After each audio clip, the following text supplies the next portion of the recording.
자, 송달 관련된 판례를 좀 봅니다. 자, 소속법이 있는데요.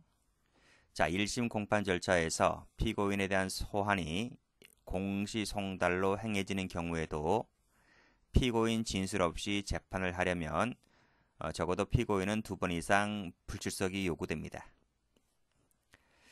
자, 그러므로 이 피고인이 불출석하는 경우에 다시 공판기일을 정하고 공시송달 방법으로 재소환한 후에 그 기일에도 역시 피고인이 불출석해야지만 그러면 2번 안 나왔죠? 여기 1번 안 나왔고 2번 안 나왔으니까요. 그때 비로소 이 불출석 상태에서 재판할 수 있다는 내용의 판례입니다. 자, 이 판례는 공시송달 얘기에 들어와 있기 때문에 여기에 배치된 겁니다. 자, 공시송달 방법에 따른 피고인 소환이 부적법하다고 했어요. 부적법하기 때문에 따라서 공송달 방법에 따른 소환이 부적법하기 때문에 피고인은 이 송달 내용을 모르겠죠. 그래서 공판기일에 출석하지 않은 겁니다. 따라서 이 부적법하였기 때문에 1심 절차는 당연히 위법이라고 봐야 되겠죠. 따라서 항소심 법원에서는 다시 적법 절차에 따라서 소송 행위를 새로이 한 다음에 여기서 적법이란 말은 뭐예요? 그 내용을 피고인이 받아봐야 되지 않습니까? 송달 방법으로. 그래서 절차를 다시 한 다음에 다시 판결하라는 것이 대법원 판례 내용입니다. 자, 또 소촉법 얘기 나왔는데요. 자, 여기부터 볼게요. 자, 피고인 주소지에 피고인이 거주하지 아니한다는 겁니다. 그래서 여러 차례 영장 집행이 불능된 바 있었다는 거예요. 자, 이것만으로 바로 이 소촉법에 따라서 이 공시송달을 때리면 안 됩니다. 자, 공시송달을 때리려면 이런 내용 나오죠. 송달 불능 보고서가 접수된 때로부터 6개월이 지나야 소재가 확인되지 아니한 경우에 비로소 가장 마지막에 공시송달 할 수 있다고 되어 있잖아요. 그러면 공시송달 하기 위해서는 일단 송달 불능 접수 보고서가 접수되어야 하거든요. 그런데 피고인 주소지에 피고인이 거주하지 않는다는 이유만으로 이 송달 불능 보고서 접수가 하면 안 된다는 겁니다. 그쵸? 여기 나오죠? 이것을 불능 보고서 접수라고 볼 수는 없다는 거예요. 그러면 이 피고인 주소지에 피고인이 거주하지 아니하였다. 그래서 영장이 여러 차례 집행 불능되었다. 이것만 갖고는 안 되고요. 어떻게 해야 송달 불능 보고서가 접수된 것으로 볼 수 있느냐? 자, 그러려면 요 밑에 나오죠. 경찰관이 직접 그 주소지를 방문해서 탐문하는 등의 방법으로 이 소재 여부를 확인하여 봐야 된다는 겁니다. 그래서 우편배달부가 몇 번 방문해 봤는데 없더라. 그래서 막바로 공시송달 때리는 게 아니라 경찰관이 직접 그 주소지를 방문해서 탐문하는 등의 방법으로 확인하였을 때 그때 그러면 경찰이 뭐라 그럽니까? 소재 탐지를 해보잖아요. 소재 탐지를 해보는데 이 소재 탐지 불능 보고서 접수가 이루어져야 됩니다. 이 경찰관에 의해서 요 소재 탐지 불능 보고서가 접수되었을 때 이때 송달 불능 보고서 접수라고 볼 수 있다는 겁니다. 그래서 요 접수가 이루어졌다면 6개월이 지나서 공송달을 할 수 있다는 내용의 판례입니다.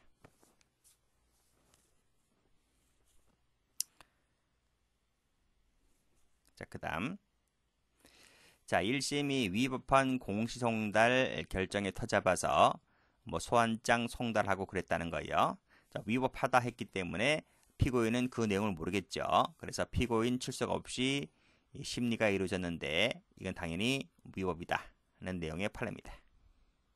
그러면 항소법은 어떻게 될까요? 이것이 위법이기 때문에 따라서 직권으로라도 그 시정하는 조치를 취했어야 하는데 취하지 않았기 때문에 위법이다 하는 것입니다. 자, OX 판례 갑니다. 자, 공시송달이 위법이다 라고 한 판례를 좀 볼게요. 자, 주민등록표상에 주소가 불명하다는 이유만으로 불명하다는 우편 집배원의 송달불능 보고서, 집배원 아저씨의 요 송달불능 보고서만 갖고는 안 돼요. 어디까지 있어야 된다? 앞에서 말씀드렸잖아요. 여기 나와 있듯이 경찰관의 소재 탐지가 있어야 됩니다. 요것이 있을 때에 공송달 결정이 적법한 것이지, 경찰관의 소재 탐지가 없는 상태에서 행해진 이 우편 배달부 아저씨의 집행불능 보고서만 갖고는 안 돼요. 그런 얘기입니다. 이것도 마찬가지죠. 우편 집배원 아저씨가 2번에 걸쳐서 갔다는 거예요. 그때마다 부재였다는 겁니다. 그렇다고 하여 바로 공시송달 결정하는 것은 위법이다 하는 거죠. 그래서 여기에는 플러스 뭐가 있어야 된다? 경찰관의 소재 탐지가 있어야 된다. 그게 없었기 때문에 위법이다고 본 겁니다. 다음, 공시송달은 주소, 사무소 현재지를 알 수 없을 때 한해서 할 수 있는 것이다. 그래서 가장 마지막에 한다고 했습니다. 만약 이것이 나타나 있다면 당연히 할 수 없는 것이죠. 그렇죠? 할 수 없는 것입니다. 자, 그 내용이 꺽쇠 2번인데요. 자, 수취인 불명 등으로 송달 불능되었다 하더라도 이 수사 기록에 편철된 피신 주소에 사무소 등이 나타나 있어요. 나타나 있다면 그 사무소로 송달해야지. 그치? 그 사무소에 다시 송달을 해봐야지. 그걸 해보지 아니한 채 곧장 공송달하는 것은 위법이다 는 것이 판례입니다. 여기도 마찬가지죠. 송달불능되었더라도 법원은 기록에 그 주민등록지 이외의 주소가 나타나 있습니다. 나타나 있는데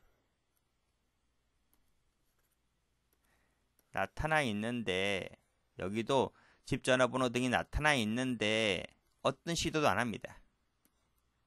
안 해본 채 귀찮으니까요. 곧장 바로 이 공송달 때리는 것은 위법이다 하는 거죠. 여기도 마찬가지입니다. 나타나 있는데 여기도 나타나 있는 기록상 나타난 그렇죠? 나타나 있는데 아무것도 안 해요. 귀찮으니까. 그렇죠? 여기도 연락하거나 조치를 취해야 되는 확인해 보는 이런 조치를 취해야 되는데 하지 아니한 채 바로 공송달 편하니까요. 하는 것은 위법이다 하는 겁니다. 자, 수감자죠. 수감 중이다. 수감 중인 경우 법원은 이 수감 중인 피고인에게 어떻게 한다 그랬습니까? 그치. 그 사람이 수감 중인 곳에 그 교도소나 구치소, 경찰서장에게 그 중에 수감 중인 어느 한 곳에 송달해야 되는데 거기다 하지 않고 종전 주소지죠. 종전 주소지 하는 것은 당연히 위법이다 라고 봐야 되겠죠. 종전 주소 했거나 그것도 귀찮아서 공송달 때리는 것은 당연히 위법이다 고 봐야 되겠죠. 누가 공송달 한다고 해서 누가 봐요? 여러분 동사무소 지나갈 때마다 게시판 보고 다닙니까? 그건 아니잖아요. 뭐 신문지 누가 이 신문지 읽어요? 안 읽잖아요. 그렇기 때문에 이건 뭐 의미가 없는 거죠. 맨날 뭐 법원 게시판만 보고 다니는 것도 아니고 종전주소 보면 누가 알아 이걸? 언제 뭐 재판이 열린다는 걸 언제 아냐고요. 그렇지? 그러면 피고인이 없는 상태에서 공판 절차를 진행한다고 하는 것인데 피고인의 말 아무 말도 들어보지 않고 재판 때려? 당연히 위법이라고 봐야 되겠죠. 여기도 공소송달하기에 앞서서 찾아보는 조치를 해야 되는데 뭐 우송한 공판기일 소환장 등이 이사 불능, 폐문 부재 등의 이유로 송달 불능되었다. 는 것만으로 이런 것만으로 그러면 찾아봐야지. 여기 찾아봐야지. 하기에 앞서서. 그렇지? 찾아봐야 되는데 그 조치를 다하지 아니했다는 거죠. 아니했기 때문에 이것은 위법이다는 겁니다. 여기도 이미 2번에 걸쳐서 이사 불명, 이사 가긴 갔는데 어디 간지 모른다는 거죠. 그래서 송달불능되었다는 겁니다. 그리고 전화 통화를 걸어 확인해 보는 시도 등을 해 봐야 되는데 그걸 하지 않았다는 거죠. 귀찮으니까. 이것은 위반이다. 그 본 내용의 판례입니다.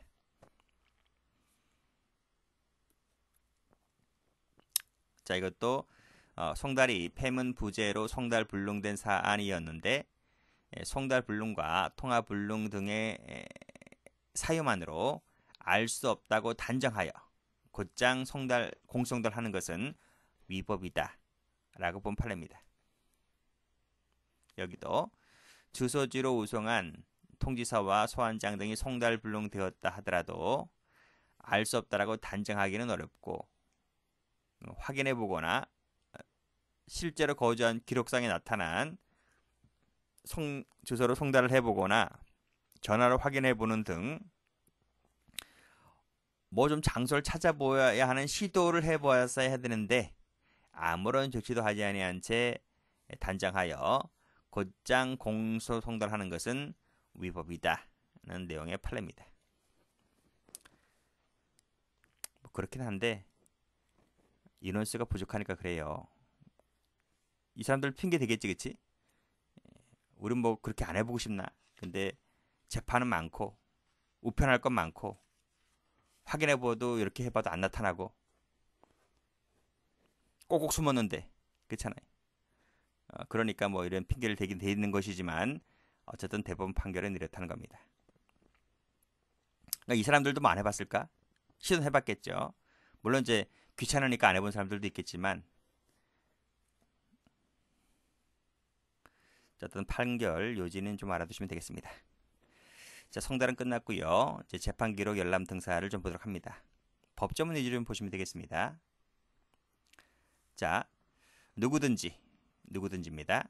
요 재판이 확정되었잖아요. 요 확정된 기록 같은 경우는 누구든지 요 확정되었을 때 그 기록 열람 등사를 볼 수 있습니다. 어디다 신청하나요? 검찰청입니다.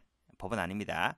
검찰청에 열람 등사 신청할 수 있다는 점 알아두시고, 자, 그런데 여기 전부나 일부 열람 등사 등을 제한할 수 있습니다. 어떨 때 제한할 수 있느냐면요.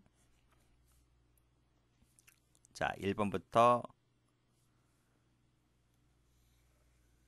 7번까지인데 심리가 비공개로 진행되었을 때, 그리고 국가안전보장, 선량한 풍속, 원래 이건 한 세트인데요.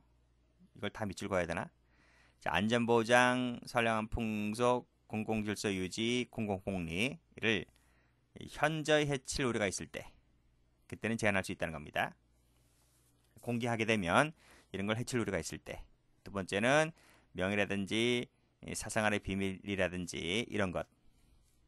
그리고 공범자 같은 경우에는 증거인멸, 도주를 용이하게 할 수 있을 때, 재판에 영향을 미칠 수가 있을 때, 그리고 개선갱생의 현저한 장애를 초래할 우려가 있을 때, 그리고 영업비밀 관련되어 있을 때, 동의하지 아니할 때, 이럴 때는 제한할 수 있는데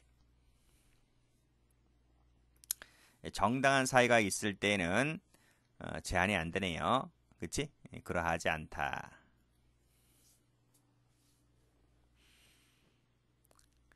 자, 제한하는 경우에는 그 사유를 명시해서 통지해 줘야 되겠죠. 검사가.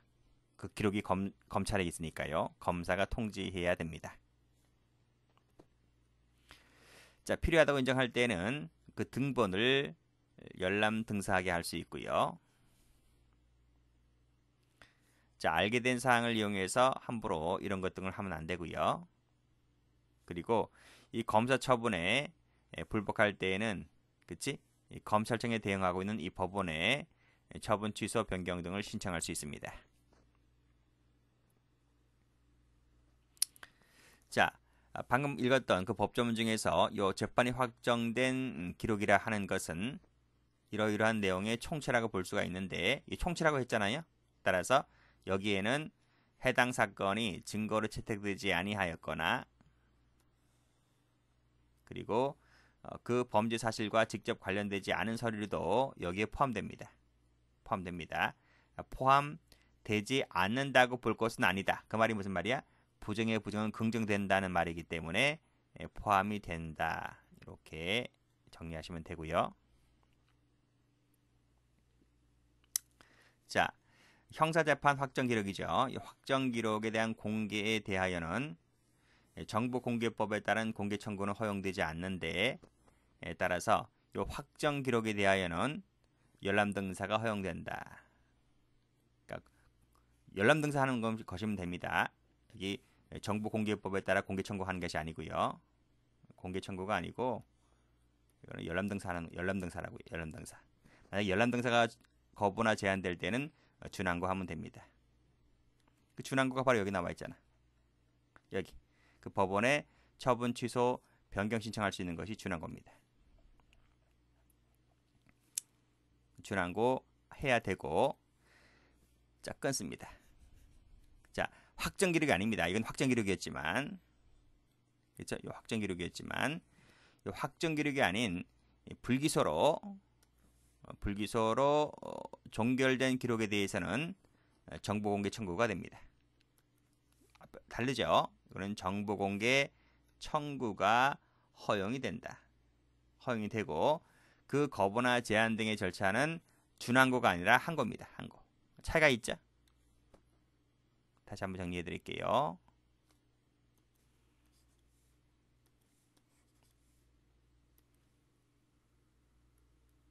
여기 확정기록. 여기 확정기록에 대해서는 정보공개법에 따른 공개 청구는 안 된다. 뭐로 한다? 열람등사하고 여기에 불복 있을 때 준항고 한다. 준항고 알아두시고 반면에 확정기록이 아닌 불기소 사건일 경우에는 정보공개 청구 가능하고 항고입니다. 항고로 다툰다는 점 차이를 반드시 비교해 두셔야 돼요.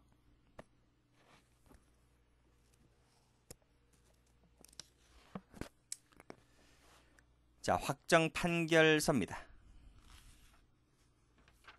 판결문이죠. 판결문. 여기도 누구든지입니다. 누구든지 판결서나 등본 등을 법원이죠. 법원.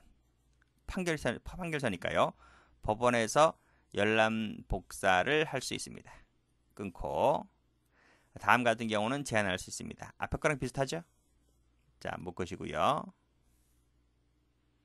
자, 심리 비공개. 소년일 때. 그리고 증거인멸 도주 용의 재판에 중대한 영향을 미칠 때. 국가안전보장. 그리고 방금 앞에서 읽었어요. 3호나 6호. 여기지.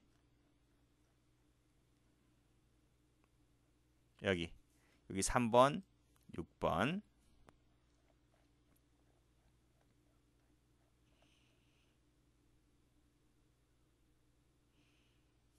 의 사유 같은 경우에는 요 신청입니다. 신청이 있는 경우에 하나한다. 요거 좀 알아두시고요.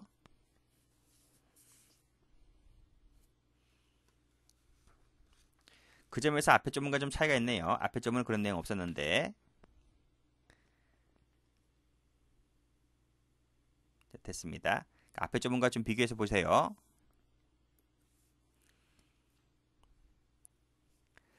자, 됐고 나머지 거 보시고요. 자, 고의나 중과실로 인한 것이 아니라면 민형사 책임을 지지 않는다. 그 말은 고의 중과실이 있을 때는 민형사 책임을 진다 이 뜻입니다. 자, 정당한 사유가 있을 때는 뭐 쭉 읽어보시고 나머지는 됐네요. 여기까지 합니다.